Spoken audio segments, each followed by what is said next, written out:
Welcome back to the deep dive. Today, we are really getting into something tough, maybe one of the hardest, most sensitive moments for anyone noticing changes in a loved one. Yeah, we're tackling that shift from just watching, worrying silently, to actually saying something. Exactly. We're diving into Chapter 4 from Spotting Alzheimer's Early. The title says it all. How to talk to your loved one about early signs. And this chapter, look, it's critical. For anyone in this situation, it feels less like reading and more like finding a map through, well, a really difficult landscape. It's about turning observation into conversation. So our mission today, as always, is to dig deep. We want to pull out 5 key insights from this chapter. What's its main point, its core argument? What's the emotional hook it uses to connect with the reader, the caregiver? Right. What does it promise for the rest of the guide? Where does this chapter lead? Okay. Then, the big one.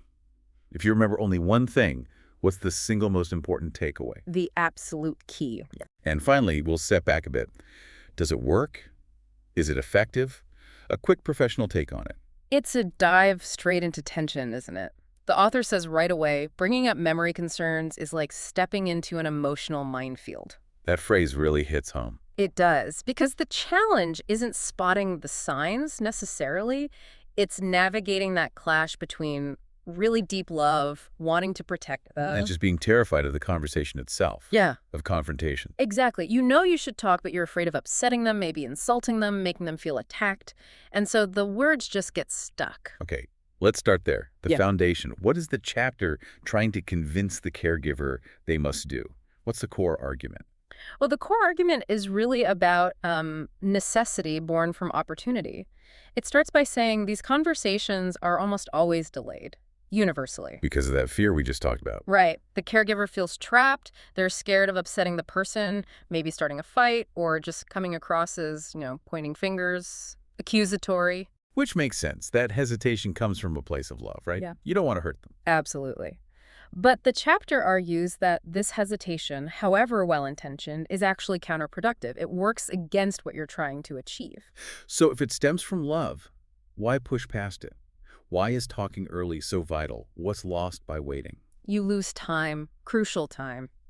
And in this context, time equals autonomy, the ability for the loved one to have a say. Ah, okay. The core argument is that starting the conversation early is essential. It opens the door for planning together, for getting medical advice sooner rather than later. And that leads to, as the book puts it, improved outcomes. Improved outcomes. That sounds good. But what does it actually mean for the caregiver facing this awful conversation? Yeah, The benefit has to feel real, immediate, more real than the fear. it does. And the benefits are tangible. First, getting a diagnosis early might open up treatment options. Some medications work best when started early to slow things down. Second, and maybe even more importantly, it gives your loved one that critical window. Time to update legal stuff, financial plans, advance directives. While they can still fully participate and say what they want. Exactly, to articulate their wishes for their own future care while their thinking is still clear. So the chapter's mission is really to give the caregiver the confidence, the tools to manage this tension. So they can make sure their loved one feels supported, not judged. Supported, not judged. So they maximize the control the loved one still has over their own future. That's a powerful reframe. It's not, I'm pointing out your flaws. It's, I'm worried, and I want us to face this together, make the most of our time. It shifts the caregiver role from potential accuser to proactive partner, a partner trying to preserve quality of life. But that tension you mentioned, that's the sticky part. You delay out of love, but delaying sacrifices their ability to participate. It's a real knot. It is, and that's precisely the knot this chapter aims to help the caregiver untangle.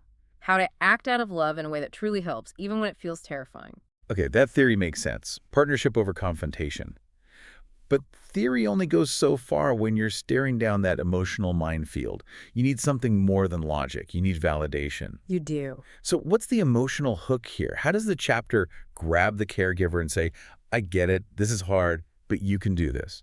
It helps you with pure relatability. It highlights that specific agonizing pain point nearly every caregiver feels or dreads. Reach in. It's that common deflection. You see a worrying memory lapse, maybe they repeat a question for the third time, and your loved one just laughs it off. Oh, I'm just getting old. But inside, you're tying yourself in knots, worried sick that it's something more serious. That internal clash, the dread you feel while trying to keep a calm face. That's the hook. Exactly. That knot in your stomach, the constant second-guessing the chapter validates that feeling immediately.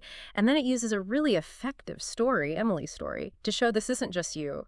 Everyone feels this way. Right, Emily. The 47-year-old nurse and her mother, Joan. Let's unpack that.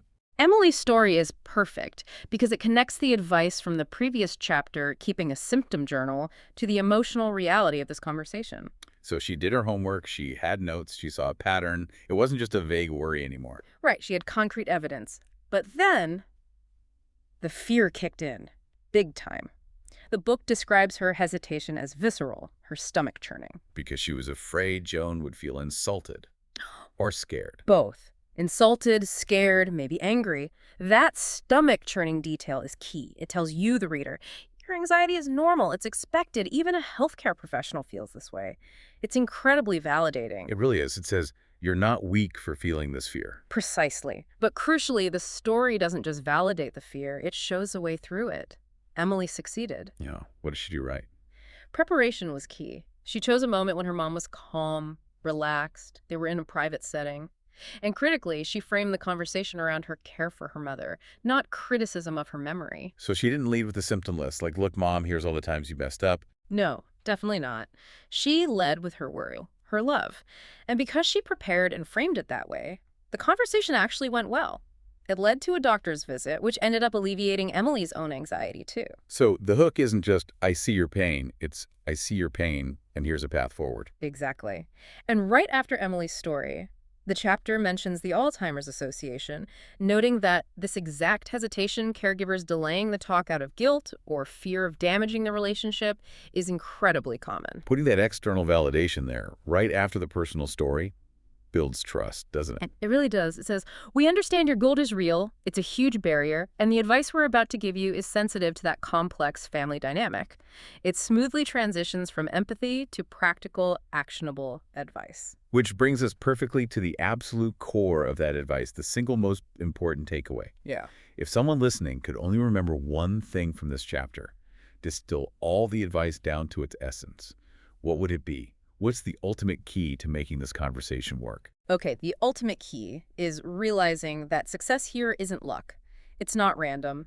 It hinges on getting 3 things right, and they all work together. Timing, framing, and partnership. Timing, framing, partnership. Okay, let's break those down. Start with timing and setting. It's more than just finding a spare 5 minutes, I assume? Oh, much more. The environment is part of the preparation. You have to consciously pick a moment when your loved one is likely to be relaxed and alert. Like the book suggests, maybe over coffee after something nice? Or in a familiar park? Exactly. Somewhere calm, familiar, private. You absolutely want to avoid stressful times, like right before an appointment or during big family gatherings. Why not family gatherings? Wouldn't that show shared concern? You might think so, but it often backfires. It can make the person feel cornered, ambushed, or publicly exposed, especially if they're already struggling a bit cognitively. That ramps up defensiveness. Okay, so the setting needs to feel safe. Intimate, not like an interrogation. Precisely. Then comes framing. And the chapter basically says this is the make or break element. This is where the language of empathy truly matters. This is the I statements part, right? Yes, non-negotiable. You have to deliberately, carefully use I statements. The entire approach has to center on your love and support. It's about framing the conversation around your feelings, your worry, not their mistakes. So instead of, you keep forgetting things, which is an accusation. Right. You say something like, I've noticed you've seemed a bit forgetful lately, and I'm worried because I care about you.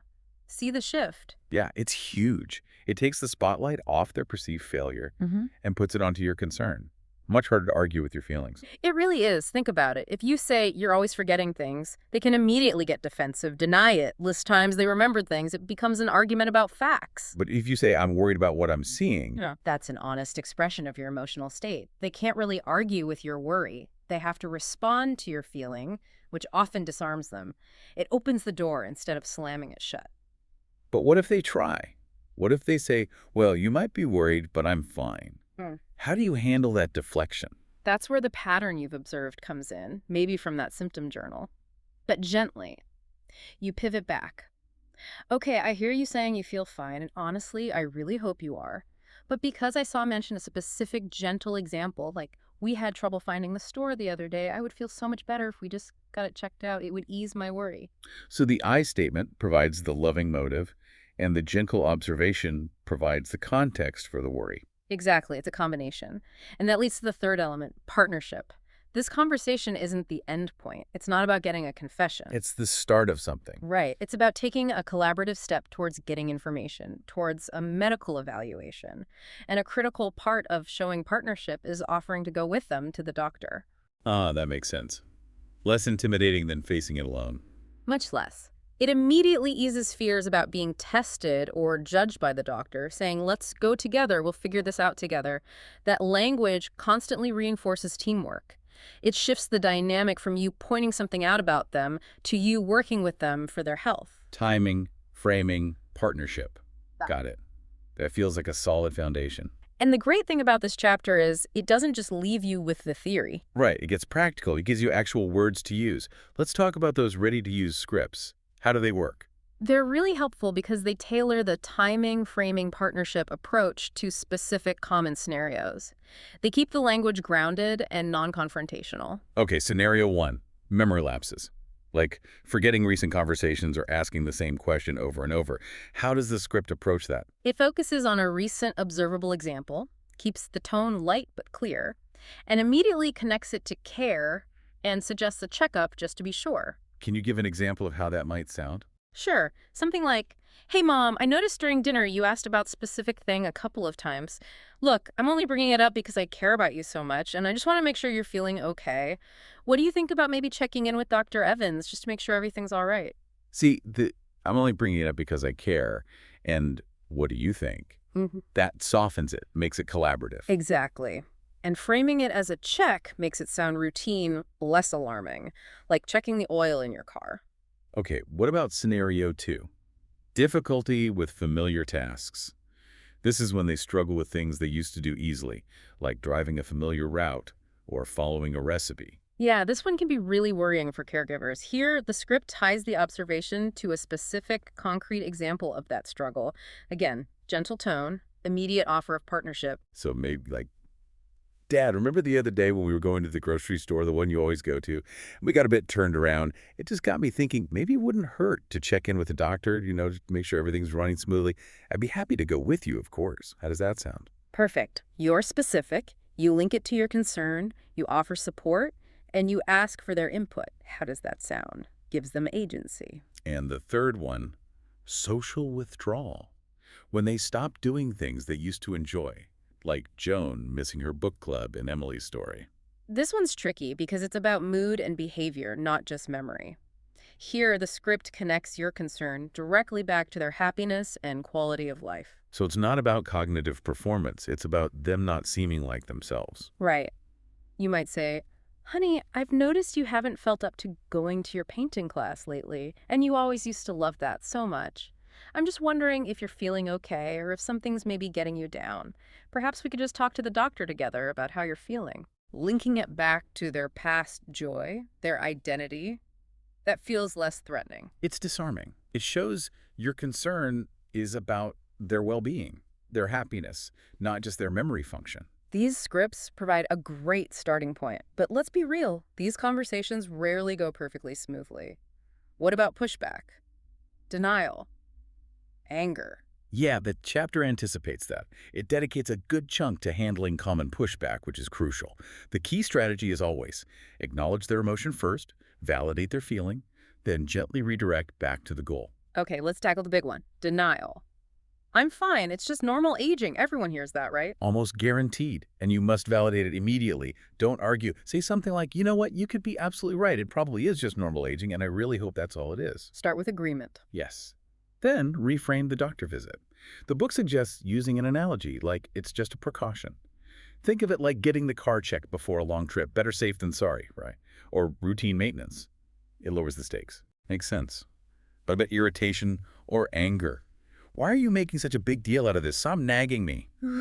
That's tough. First step, diffuse. Apologize immediately, even if you don't think you did anything wrong. Oh gosh, I'm really sorry. I didn't mean to make it sound like a big deal. Maybe I brought it up clumsily. Take the heat out of it. Exactly. Then pivot back to your relationship and concern. Honestly, I'm only mentioning this because you mean the world to me and I'd worry if I didn't say something. Focus on shared goals, like peace of mind for both of you. And the deflection tactic. Humor. Oh, you know me. I've always been a bit scatterbrained, trying to laugh it off. Right. With this one, you kind of meet them where they are. Match the light tone initially. Haha, yeah, you've always had your moments, that's true. Affirm their personality. But don't let it drop there. No. Then you gently ground it back in the pattern. But I have noticed it seems to be happening a little more often lately, like give a brief, recent example. So just to be safe, I still think it would be smart to mention it to the doctor next time we're there. What do you think? Warmth, evidence, gentle suggestion? It feels like these strategies give you some armor, some prepared responses for those difficult reactions. They do. But the chapter also points out, quite rightly, that how you tailor this conversation depends hugely on your specific relationship. Talking to your mom isn't the same as talking to your husband. Ah, section 4.3, tailoring the talk. Okay, talking to a parent. That feels extra challenging because of the history, the authority dynamic. It often is. Parents might resist feeling like the child is suddenly telling them what to do or implying they're losing control, so you have to acknowledge their lifelong competence and strength first. Start with validation of their role. Absolutely. Mom, you've always been the sharpest one in the family, the one who kept everything organized. Then frame the doctor visit not as questioning their ability, but as something that would help you, the caregiver. It would really put my mind at ease if we just checked this out together. So you're appealing to their desire to care for you, even in this reversed situation. Clever. It can work. And then talking to a spouse, what's the focus there? Partnership, shared history, the we and us. You're a team. Right. The language has to reinforce that shared journey. Honey, you know we've always faced everything together, the good and the bad. I've noticed mention observation gently, and honestly, I'm worried for us. I want us to have many more good years together, enjoying shared activity. So let's tackle this together. Let's just go get it checked out, like we do with everything else. It brings it back to the shared future, the shared goals. Less about blame, more about teamwork. Exactly. But even with perfect tailoring, the first conversation might not work.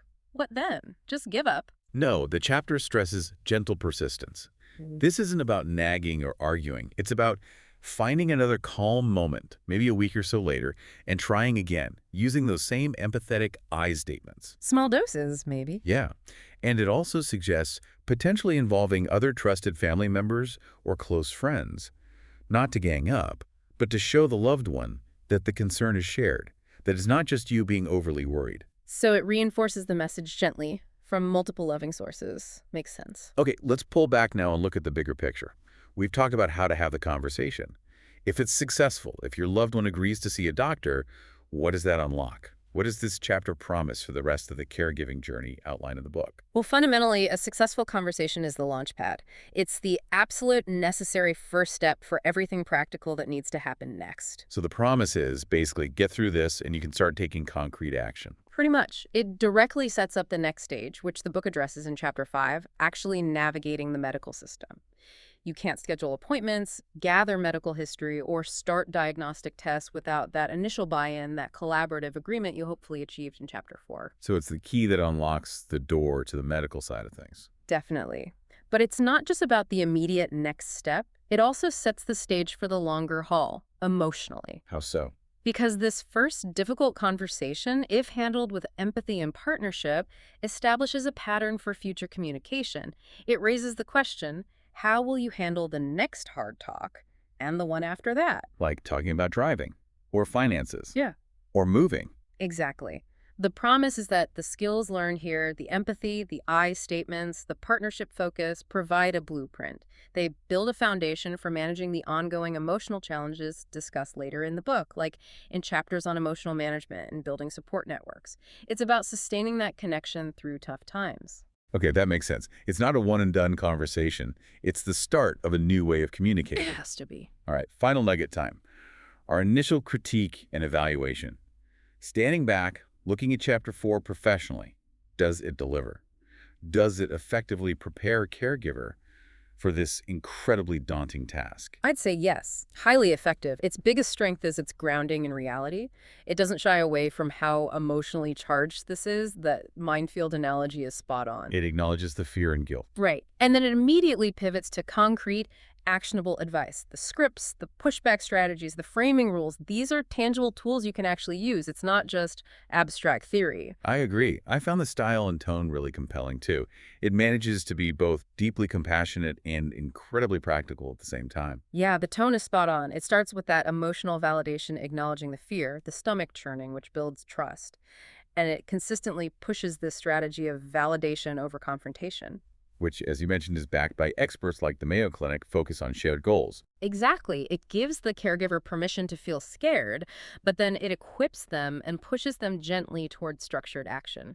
It empowers them. So if we had to synthesize the single most powerful insight the chapter offers, what is it? What fundamental shift does it enable in the caregiving relationship? I think the most powerful insight is how it reframes the entire conversation. It's not about marking the beginning of the end or highlighting decline.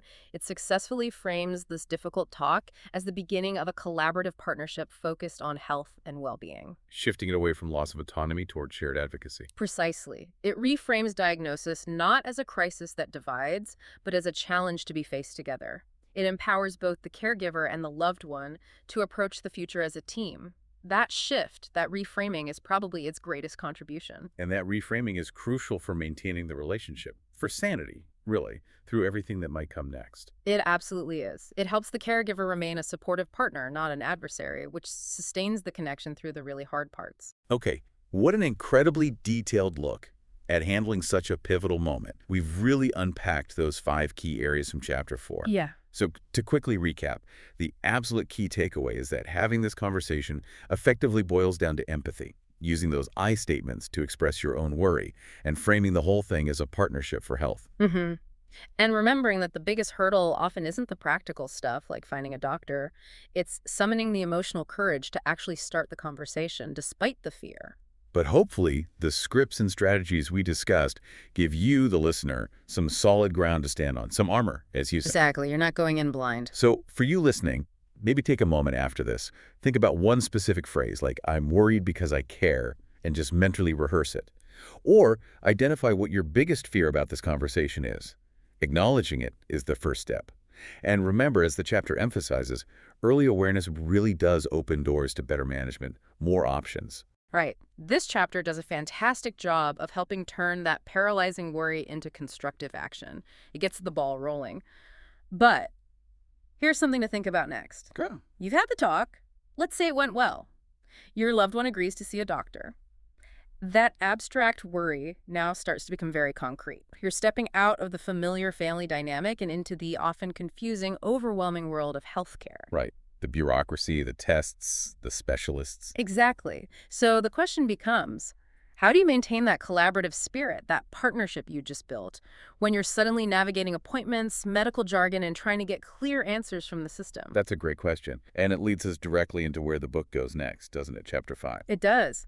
The source material promises to guide us through navigating the medical system without overwhelm. It apparently offers tools, like a specific question checklist to take to appointments. Sounds like a critical roadmap for that next phase of the journey, keeping that collaboration going. A vital next step, definitely. A challenging one, no doubt, but necessary. And hopefully a step you feel more prepared to take. Thanks for diving deep with us today. My pleasure. Really important topic.